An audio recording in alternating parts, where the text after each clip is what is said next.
what are your tips for success if somebody is going through probate? Most of all, I think Hi, this is Cameron at Colorado Team Real Estate. and this is Adrienne at Colorado Team Real Estate. And in this video, we are discussing the 3 phases of the probate process. So whenever somebody passes away, you gather up all of their assets and their debts, and then you distribute the balance to their beneficiaries. This is a court overseen process that we call probate. And the first step of these 3 phases is called the appointment. What happens in the appointment?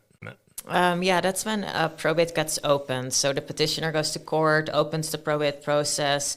Most important here is that they get a letter of testamentary or a letter of administration, which is needed at title to be able to close on real estate. So very important phase to open probate.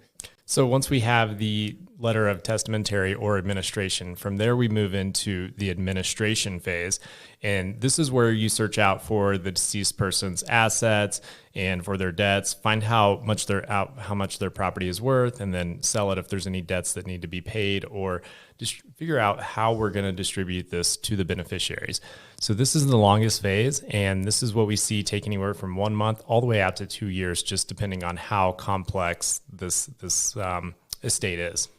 Right, and after that second phase, you move into the third phase. It's just the closing phase. Everything is decided, and final report goes from the administrator to the court, and the whole probate process is closed. Great. So what are your tips for success if somebody is going through probate?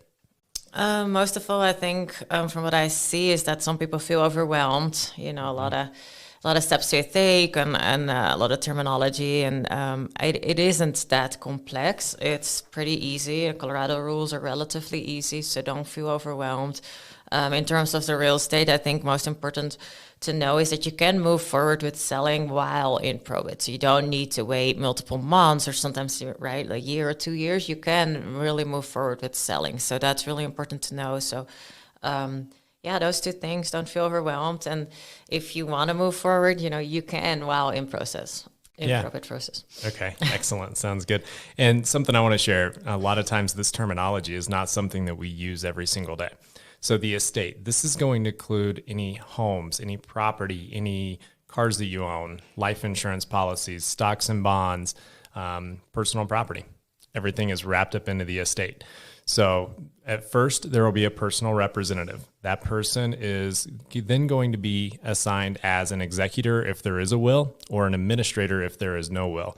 If there's no will, the court is going to appoint somebody to be the administrator. And then that person will become the petitioner that we talked about that opens probate. So if you have any questions about these 3 phases, reach out to us. We work with a lot of professionals in this area, and we will be happy to help if you ever need us.